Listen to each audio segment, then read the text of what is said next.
Creativity is the addiction. Sounds like a movie near you. This Friday night, creativity is the addiction. This is the movie that even the Mandalorian has been waiting to see. It does things to us. Sometimes it's positive, sometimes it's very negative. Other times it's like, I don't know what to do with it. But it's still living and breathing like it's come from space. And it's like, what am I going to do with it? Exactly. What are you going to do with it? You're going to learn to build a relationship up with it, and listen to it is what you're going to do, because there's a lot to be learned about the creative source of energy that is inside of you.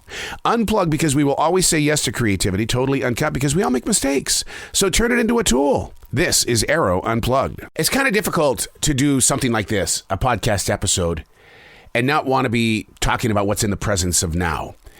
And because I don't know where you are when you're picking up this particular episode. It may be 2029. It could be the month of June, and you're going, why is this guy talking about leaping from one year into another year? I'm really totally lost on this. And yet I really do have focus on just you. For some reason, on this 31st day of December, jumping into the first day of January, that for some reason, the universe brought us together. And I just want to say, it's been a hell of a couple of years. How are you holding up? Are you looking forward to 2022? I mean, there are 3 twos in this one. So, I mean, that 3 things that come in threes, that's good news. That's really good news. In fact, I just looked it up. 3 twos, as represented in the Bible, represent that of the Holy Trinity, God the Father, Jesus Christ, and the Holy Spirit. While in Judaism, it represents 2 angels watching over you at all times. Now, I don't want to get religious on you here, okay? But I think we're in a moment in history where I think we need to put a little bit of faith in these 3 twos that are about ready to hit us. Hey, it's Arroe. This is The Choice. This is what I was writing while the sun was waking up on a brilliant new day.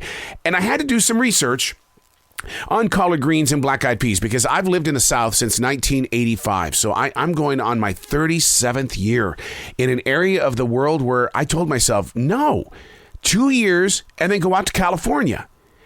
And now I look at the state of California as we jump into 2022 and going, oh my God, the universe kept me away from there for a reason. That state is in trouble. Praying for you in really big ways, because I don't understand it, and I'm sure you being in the center of it, you don't get it either. I'm going to send some collard greens and black-eyed peas in your direction. But those living here in the South, I mean, they totally go ape crazy over this tradition. And the research shows that black-eyed peas are magical. They've got something magical about them. And collard greens represent money. So when you put them both together, that means good luck as we jump into a brand new year.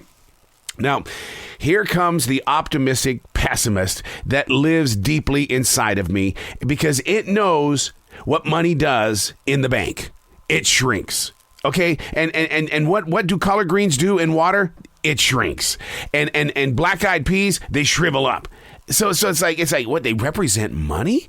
And well, obviously it does, because money always shrinks. Well, I got to be honest with you, while out there on the front lines, and it's really tough out there, and it's really deep inside my heart being out there during this Omicron that's taking place, because the numbers are shooting higher than what we had with the Delta and the first COVID-19. So you're very much aware of where people are and how people are acting and reacting. But I've been asking people, what are you doing on New Year's Eve? And 99%, if not 100% of all of them, all said they're staying home. I get it.